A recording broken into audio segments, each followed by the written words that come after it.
तो 2 फरवरी को committee UCC का ड्राफ्ट सौंपेगी। आगामी विधानसभा सत्र में विधेयक लाए जाएंगे और प्रदेश में जल्द ही यूसीसी लागू हो जाएगा।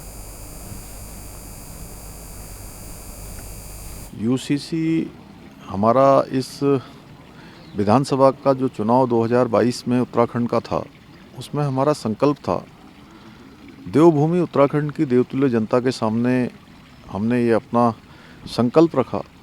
उस संकल्प को पूरा करने के लिए देवभूमि की जनता ने हमको आशीर्वाद दिया, सरकार में आने का मौका दिया और हमने ड्राफ्ट बनाने के लिए कमेटी का गठन किया। जस्टिस रंजना प्रकाश देसाई जी की अध्यक्षता में कमेटी बनी। कमेटी ने अपना काम पूरा कर लिया है और उन्होंने हमको बताया है कि 2 तारीख को वो हमको ड्राफ्ट दे देंगे और उनका ड्राफ्ट देने के बाद उसका आकलन करेंगे, उसको मंत्रिमंडल में लाएंगे। उसके बाद विधानसभा में जो विधेयक बनने की दिशा में, एक्ट बनने की दिशा में जो कार्रवाई होती है, उस कार्रवाई को हम आगे बढ़ाएंगे।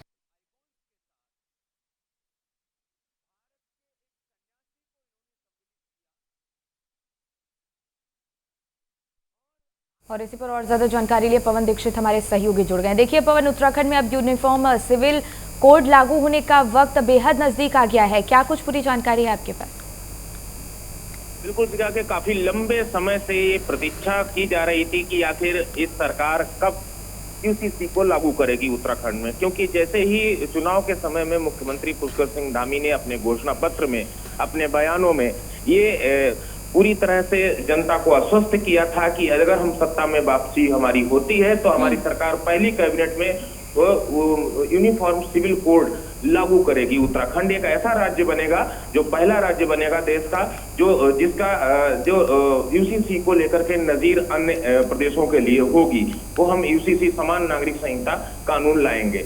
उस पर मुख्यमंत्री पुष्कर सिंह धामी ने शपथ लेते ही पहली कैबिनेट में एक ही डिसीजन लिया था, जो कि यूनिफॉर्म सिविल कोड लागू करने का डिसीजन कैबिनेट ने लिया था। उसके बाद में सुप्रीम कोर्ट की रिटायर्ड मुख्य जस्टिस रंजना प्रकाश देसाई की अध्यक्षता में एक समिति का गठन किया गया था और उस समिति ने सभी जाति, धर्म और वर्ग, क्षेत्र विशेष से राय मशवरा करने के बाद में, सभी की राय लेने के बाद में ये ड्राफ्ट तैयार किया। और पिछले दिनों आपको याद होगा कि दिल्ली में रंजना प्रकाश देसाई ने प्रेस कॉन्फ्रेंस कर यूसीसी के बारे में जनता को अवगत भी कराया था कि यूसीसी हमारा जो ड्राफ्ट है वो लगभग तैयार हो चुका है। जल्द ही हम इसको ड्राफ्ट को प्रिंट कराने के बाद में सरकार को सौंपेंगे, जिसकी अब मुहूर्त आ चुका है, क्योंकि अब चुनाव भी नजदीक में है और 5 तारीख से सत्र भी आहूत हो चुका है। इससे पहले 2 तारीख को ये मुहूर्त तय किया गया है कि अब जो रंजना प्रकाश देसाई की अध्यक्षता में समिति गठित की गई थी,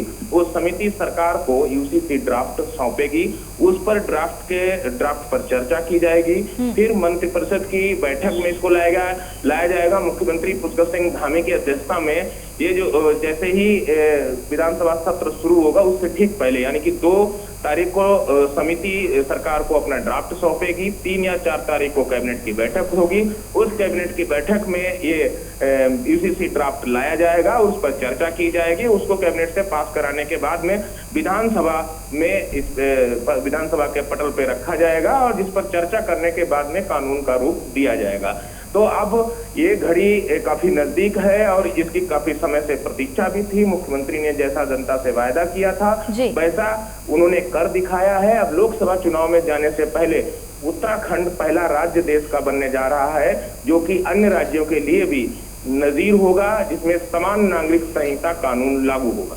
बिल्कुल पवन, तो जैसा आपने बताया कि 5 सदस्यीय विशेषज्ञ समिति ने फाइनल ड्राफ्ट तैयार कर लिया है और यूसीसी एक्सपर्ट कमेटी 2 फरवरी को यूनिफॉर्म सिविल कोड का फाइनल ड्राफ्ट राज्य सरकार को सौंप देगी। इसके बाद अगर सब कुछ सही रहता है पवन, तो उत्तराखंड के लिए ये बहुत बड़ी उपलब्धि रहेगी, क्योंकि ऐसा करने वाला उत्तराखंड पहला प्रदेश बनेगा और लोकसभा चुनाव पर भी इसका कहीं ना कहीं सकारात्मक असर देखने को मिल सकता है। बिल्कुल लोकसभा चुनाव के मद्देनजर ही इस समय ये ड्राफ्ट लाया जा रहा है जी। और ये एक इतिहास में नाम दर्ज होगा मुख्यमंत्री पुष्कर सिंह धामी का कि जो इतने कठोर कानून, चाहे वो नकल विरोधी अध्यादेश लाया हो, नकल विरोधी कठोर कानून बनाने का काम पुष्कर धामी सरकार ने किया हो, या फिर महिलाओं को आरक्षण देने का काम किया हो, नौकरियों में जो आरक्षण देने की बात मुख्यमंत्री ने कही थी वो भी उसको पूरा कर दिया है। यूनिफॉर्म सिविल कोड की बात मुख्यमंत्री ने जनता से वादा किया था 2022 के विधानसभा चुनाव में, उसको उन्होंने विधिवत तौर से तैयार कर लिया है और उत्तराखंड एक देश का ऐसा राज्य होगा जो अन्य प्रदेशों के लिए नजीर बनेगा और मुख्यमंत्री पुष्कर सिंह धामी का नाम इतिहास में दर्ज होने जा रहा है इस कानून को लागू होने के बाद में। एक बड़ी उपलब्धि है, बड़ा नाम है और बड़ा काम है, बड़ा नाम है, बड़ा काम है, बड़ी उपलब्धि है। लोकसभा चुनाव में बिल्कुल इस यूनिफॉर्म सिविल कोड के जरिए भारतीय जनता पार्टी पूरे देश भर में यूनिफॉर्म सिविल कोड को लेकर के जनता के बीच में जाएगी और इसको चुनावी मुद्दा बना करके जनता को लुभाने का काम करेगी और इससे निश्चित तौर पर जो एक समाज वर्ग का जो लोग इसके पक्षधर है वो वोट एक भारतीय जनता पार्टी के खेमे में आने की पूरी उम्मीद है। बिल्कुल पवन, बहुत बहुत धन्यवाद आपका महत्वपूर्ण जानकारी हम तक पहुंचाने के लिए। तो 2 फरवरी को कमेटी यूसीसी का ड्राफ्ट सौंप देगी।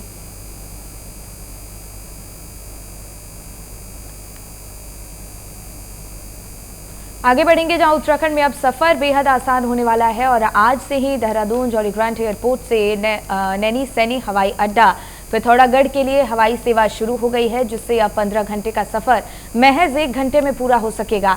हवाई सेवा शुरू होने के सीमांत जिले पिथौरागढ़ के विकास को नया आयाम मिलेगा और साथ ही यहां पर्यटन और रोजगार की संभावनाएं भी बढ़ जाएंगी।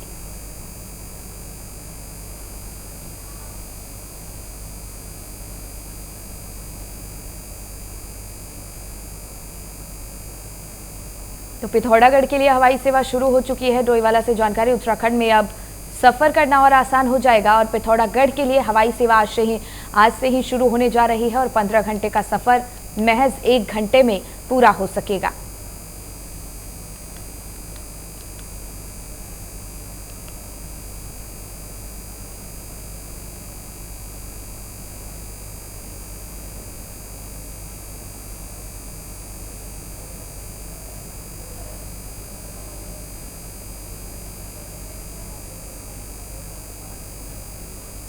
और उत्तराखंड का नया मुख्य सचिव कौन होगा, इस पर सस्पेंस जो बना हुआ था वो अब खत्म हो चुका है और प्रदेश की नई मुख्य सचिव राधा रतूड़ी होंगी। आपको बता दें कि 31 जनवरी को प्रदेश के मुख्य सचिव की जिम्मेदारी देख रहे सुखबीर सिंह संधू का सेवा विस्तार खत्म हो रहा है और इससे पहले प्रदेश को पहली महिला मुख्य सचिव मिली है। राधा रतूड़ी की गिनती ईमानदार अफसरों में होती है। वो 1988 बैच की IAS अधिकारी हैं और आपको बता दें कि उत्तराखंड में नए मुख्य सचिव को लेकर स्थिति साफ नहीं थी। 31 जुलाई 2023 को रिटायर हो रहे SS संधू को केंद्र ने 6 महीने का सेवा विस्तार दिया था और उसके बाद उनकी सेवा विस्तार को लेकर स्थिति साफ हो गई, लेकिन 31 जनवरी को उनका सेवा विस्तार खत्म होने से पहले उनको दोबारा 6 महीने का सेवा विस्तार देने की चर्चाएं चल रही थी, लेकिन ऐसा नहीं हुआ।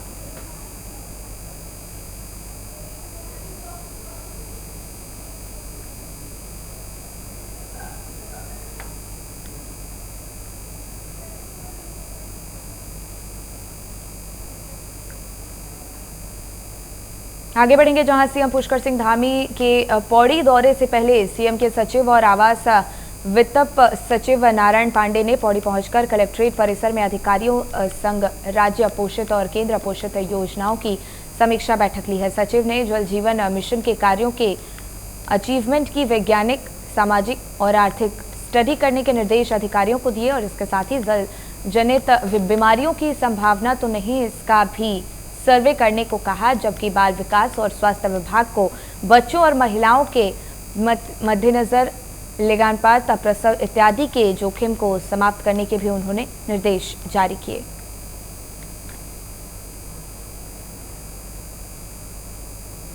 आज प्रथम पक्ष में जो है हमने विभिन्न विकास कार्यों की जो डिस्ट्रिक्ट स्तर से संपादित किए जाते हैं उसके अंतर्गत जिला योजना हो गया, राज्य योजना है, केंद्र सहायतित योजनाएं हैं और वाह्य सहायतित योजनाएं हैं, माननीय मुख्यमंत्री घोषणा है, सीएम हेल्पलाइन है। इस प्रकार के जो विभिन्न कार्यक्रम हैं उसकी समीक्षा की गई है और जो जनपद स्तर के अधिकारी हैं उन लोगों को ये संवाद किया गया है कि जो भी स्कीम्स है, जो भी योजनाएं हैं विभाग की, उसके संबंध में जनपद स्तरीय अधिकारी जो है उसकी ओनरशिप लें और गार्जियनशिप लें और विभाग के कार्यक्रमों में पूरी तरह से उनकी जो है संलिप्तता होनी चाहिए, जिससे कि जन सामान्य को और जनहित के जो कार्य हैं उसमें अधिक से अधिक लोगों को लाभ प्राप्त हो सके। और जो सरकार की मंशा है कि सरकार जनता के द्वार, उसके अंतर्गत सभी प्रकार के योजनाओं का लाभ जो है आम आदमी तक जो है सामान्य सुलभता के साथ पहुंच सके और कार्यों में पारदर्शिता हो और जो प्रक्रिया है उसका सरलीकरण किया जाए और समस्याओं का जो है शीघ्र समाधान किया जाए।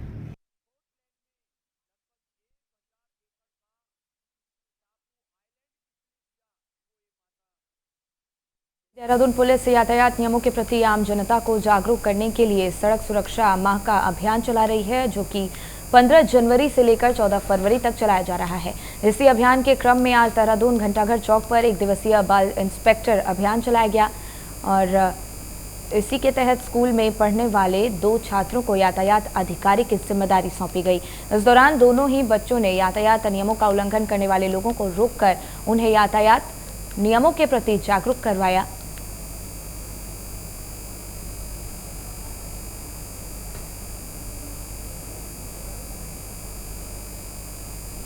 ये सड़क सुरक्षा का जो पूरा ये मास है, इसमें जो इन्फोर्समेंट की कार्रवाई, जागरूकता की कार्रवाई और नए नए इनोवेटिव तरीके यातायात पुलिस द्वारा ईजाद किए जा रहे हैं, जिससे कि आम जन इस पर जो उसको देखे और समझे भी, और ये जो उल्लंघन होता है उसको उल्लंघन ना हो और साथ ही साथ जिस तरह के जो नियम होते हैं उसका पालन किया जाए। क्योंकि इस जागरूकता के तहत जो हमारे 2 बालक हैं, जो अभी एक सीपीओ इंचार्ज और एक ट्रैफिक इंस्पेक्टर बना, जिसके द्वारा आज खुद गाड़ी में रहकर और जगह जगह जो वायलेशन होते हैं उसको एक चालान की प्रक्रिया सिर्फ एक दिखाने के लिए है। इसका पीछे मकसद यही है कि जो लोग उल्लंघन करते हैं, कम से कम वो पुलिस की बात नहीं समझ पा रहे, इतना हम लोग समझाते हैं। तो हो सकता है इन बच्चों के माध्यम से एक मैसेज जाए, पॉजिटिव मैसेज जाए, और जो आम जन की जनता और जो ऐसे लोग भी देख रहे हैं उनको भी एक अच्छा मैसेज जाता है। और खासकर जो इस एज ग्रुप के बच्चे जब आगे जाएंगे, क्योंकि ये लोग भी खुद एक आगे बाइक और इस तरह की कारों का प्रयोग करेंगे और आने वाले समय पर जब इनका लाइसेंस बनेगा, तो इस बच्चों के इस एज ग्रुप में भी एक जागरूकता का मैसेज पहुंचे। इसको लेकर ये अभियान अलग अलग डेट्स में अलग अलग तरीके से मनाया जा रहा है, जिसमें आज जो है 2 लोग को इसमें ट्रैफिक इंस्पेक्टर बनकर ये आज इनके द्वारा चालान की कार्रवाई विभिन्न चौराहों पर की जा रही है। वहीं मंगलौर कोतवाली क्षेत्र के गांव मोहम्मद पर जट के एक नाले में खून से लथपथ लाश मिलने से पूरे गांव में सनसनी फैल गई है। सूचना पाकर एसपी देहात रोड की सीओ से लेकर कप्तान तक मौके पर पहुंच गए और मामले की गंभीरता से जांच में जुट गए। पुलिस कप्तान परमेंद्र सिंह डोभाल ने बताया कि आज सुबह पुलिस को गांव में नाले में शव पड़े होने की सूचना मिली, जिसके बाद तत्काल पुलिस फोर्स मौके पर पहुंची और साथ ही फॉरेंसिक टीम ने घटनास्थल का जायजा लिया और मौके का जायजा लेते हुए जरूरी कार्रवाई की गई। उन्होंने ये भी बताया कि 54 वर्षीय व्यक्ति की किसी धारदार हथियार से हत्या की गई है, जिसके बाद व्यक्ति के शव को नाले में डाल दिया गया। वहीं पुलिस गहनता से पूरे मामले की जांच कर रही है और विभिन्न धाराओं में अज्ञात लोगों के खिलाफ मुकदमा दर्ज कर कार्रवाई अमल में लाई जाएगी।